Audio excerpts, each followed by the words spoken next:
Assalamualaikum warahmatullahi wabarakatuh. Jumpa kembali bersama saya Kang Opra. Oke Om Bro, kali ini saya mau membahas sedikit tentang masalah part yang ada di dalam mesin.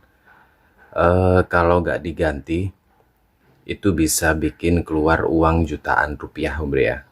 Nah, jadi part ini kalau saya cek di situs di webnya Auto 2000, jadi part ini itu sebaiknya diganti meskipun dia belum rusak. Nah, jadi part itu adalah termostat Om Bro ya. Jadi kalau saya nyimak atau saya baca atau lihat di webnya Auto 2000, di situ dijelaskan kalau penggantian untuk termostat sendiri ini dia itu biasanya kisaran di antara 100 sampai 120 km. Nah, jadi untuk 120 km ini dia kurang lebih ya 5 sampai 6 tahun sebaiknya diganti Om Bro ya. Nah, tapi gak semua mobil, gak semuanya itu dia harus seperti di situ-situ Om Bro ya. Nah, jadi karena gini Om Bro, untuk mobil-mobil khususnya mobil tua ini kebanyakan sudah menggunakan air biasa. Jarang mobil tua yang pakai coolant. Sekalipun dia ada yang pakai coolant, mungkin ya ada beberapa, lebih banyaknya pakai air biasa Om Bro ya. Yang saya temui biasanya seperti itu. Untuk penggunaan air biasa itu sebaiknya selalu dicek. Ini bukan cuman untuk air biasa Om Bro ya, tapi dibuat yang pakai coolant juga sebaiknya selalu dicek. Karena gini, kalau air biasa itu harus lebih sering diperhatikan. Karena apa? Kalau pakai air biasa, di bagian dalam sistem pendinginan atau bagian dalam jalur coolant ini Om Bro ya, itu di situ kalau pakai air biasa dia banyak keraknya Om Bro ya. Biasanya Om Bro bisa lihat kalau pakai air biasa itu kalau kita buka tutup radiatornya, misal kita buka seperti ini ya.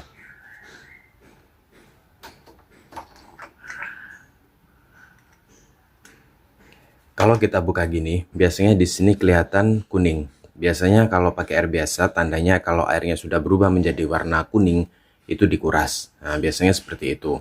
Nah, Om Bro kalau tahu sebenarnya warna kuning itu dari kerak-kerak atau karat yang kegerus sedikit demi sedikit yang bikin airnya itu berubah menjadi warna kuning.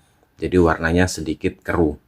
Nah, itu sebenarnya kalau airnya warna kuning seperti itu, tandanya itu bagian dalamnya itu udah banyak keraknya Om Bro ya. Udah banyak keraknya, ada karat. Jadi airnya itu kadang diisi dapat beberapa bulan sudah kuning lagi. Nah, karena memang bagian dalamnya itu sudah berkerak. Jadi baiknya lebih sering-sering lagi dicek, lebih sering-sering lagi dikuras Om Bro ya. Dan yang pasti untuk termostat lebih sering diperhatikan. Karena kalau termostatnya sampai berkerak dan dia macet, ya itu bisa bikin jadi masalah Om Bro ya. Nah, kalau termostat macet, bisa silinder headnya melengkung, bisa jadi merambah ke mana-mana nanti Om Bro ya. Yang awalnya cuman gara-gara termostat macet, akhirnya bisa keluar uang jutaan karena harus turun setengah untuk ganti packing silinder atau deksel Om Bro ya. Packing deksel itu harus diganti karena dia rusak biasanya. Selain yang lebih utama itu bukan packingnya yang rusak, tapi silindernya yang melengkung Om Bro. Nah, jadi silindernya melengkung, akhirnya harus dipapras dulu biar dia rata lagi seperti itu. Lalu bagaimana kalau yang menggunakan coolant? Untuk yang menggunakan coolant itu sama saja Om Bro ya. Kita juga perlu dicek berkala Om Bro. Sekalipun belum waktunya kita ganti air radiator, itu sebaiknya juga dicek bagian termostatnya. Atau lebih baik lagi kalau Om Bro mau perjalanan jauh, yang sekiranya perjalanan itu butuh waktu ratusan kilometer sampai ribuan misalnya, itu sebaiknya Om Bro bawa serep ya, bawa cadangan. Jadi nanti kalau ada apa-apa di jalan itu Om Bro nggak bingung, bisa langsung diganti di jalan seketika itu juga. Untuk pengecekan termostat sendiri cukup mudah sebenarnya Om Bro ya. Om Bro tinggal lepas termostatnya, terus Om Bro bisa direbus. Nah, jadi kalau direbus nanti dia kelihatan ngebuka, terus ngetutup, seperti itu Om Bro ya. Jadi di termostat itu ada tulisannya, biasanya ada yang 76 derajat, ada juga yang 82 derajat.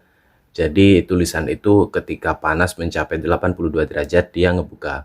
Dan yang 76 juga gitu bro ya, ketika mencapai 76 derajat dia ngebuka.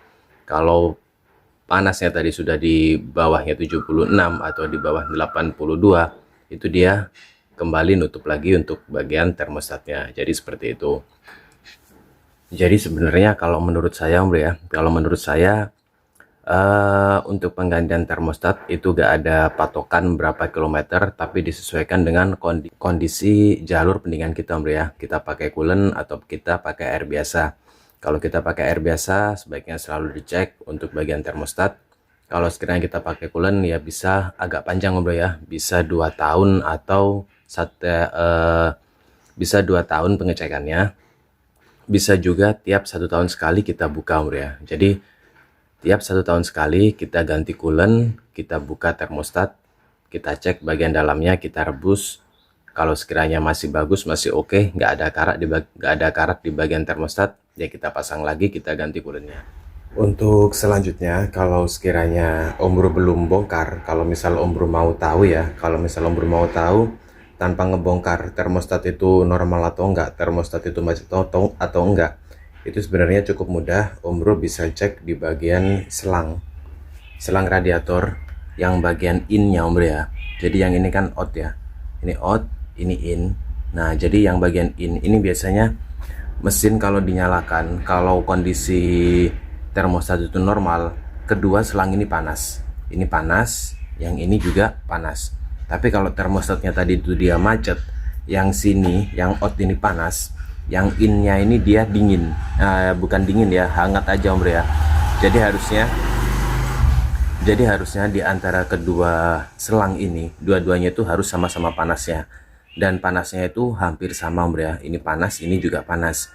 Kalau dia udah bener normal, udah panas, udah harusnya sirkulasi, harusnya dia benar-benar panas. Tapi kalau memang mesin sudah dinyalakan lama, dia sudah panas, sudah seharusnya temperatur tadi itu sudah di tengah, udah seharusnya dia nyala, tapi kok di sini masih dingin, udah seharusnya dia nyala, maksudnya nyala itu ini ya, kipas radiatornya udah seharusnya dia nyala tapi kok belum nyala. Om Bro cek di bagian selang ini. Kalau selang yang bawah ini, yang outnya, yang innya ini dia hangat, berarti tandanya termostat itu macet. Nah, kemudian yang kedua, Om Bro bisa cek di bagian kipas. Kalau kipas ini sudah lama, udah temperatur sudah di tengah dan dia nggak berputar, itu tandanya bisa jadi termostatnya macet. Selain dinamo rusak Om Bro ya, selain dinamo rusak, itu bisa tanda-tanda ciri-ciri termostat macet. Untuk mengetahui dinamo rusak atau enggak tadi itu Om Bro ya. Jadi caranya seperti tadi. Om Bro cek di sini, kalau nggak berputar, Om Bro pegang di sini. Kalau hangat tandanya termostatnya rusak. Tapi kalau di sini panas dan dia nggak berputar, tandanya bisa jadi ada bagian wiringnya yang bermasalah, bisa juga dari dinamonya yang rusak. Terus untuk selanjutnya pengecekan lainnya lagi ya, selain hangat dan kipas nggak berputar, Om Bro bisa cek di bagian tutup radiator ini. Nah cuman kalau kondisi panas, Om Bro ngebukanya hati-hati, harus pelan-pelan, harus ditahan. Jadi di sini kan ada dua step ya cara buka ini ya. Jadi yang pertama gini. Nah ini kan masih sedikit rapat, belum bisa ditarik, harus. Nah ini yang kedua. Jadi kalau Om Bro mau buka, kalau kondisi panas, Om Bro ganjal pakai lap ya, pakai lap. Om Bro tahan, Om Bro buka gini, Om Bro tahan, dibuka satu dulu, Om Bro tahan ya. Biarkan air tadi keluar dari sini, biarkan hawa panas tadi keluar dulu semuanya, sampai dipastikan sudah nggak ada tekanan, baru Om Bro buka yang kedua, baru Om Bro angkat tutup radiatornya. Nah, kondisi termostat kalau macet, di sini airnya bergejolak. Tanpa digas airnya nyembur-nyembur terus. Air nyembur terus. Nah, di sini nyembur, kipas nggak berputar, dan di sini pipanya hangat, selangnya hangat, tandanya termostatnya macet. Nah, jadi pengecekan termostat tanpa ngebongkar, caranya seperti itu. Kalau dipastikan dia sudah normal, kalau sekiranya di sini nggak nyembur dan dia berputar, kipas berputar, tandanya termostatnya normal. Tapi tetap juga kalau sekiranya normal terus normal ya, sebaiknya juga tiap 1 tahun dicek Om Bro ya, karena takutnya di bagian dalam sana itu dia berkerak atau apa, kita kan nggak tahu Om Bro ya. Jadi tetap dibongkar termostatnya 1 tahun sekali atau 2 tahun sekali, nggak masalah. Jadi seperti itu. Oke Om Bro, semoga bermanfaat. Terima kasih sudah menonton. Wassalamualaikum warahmatullahi wabarakatuh.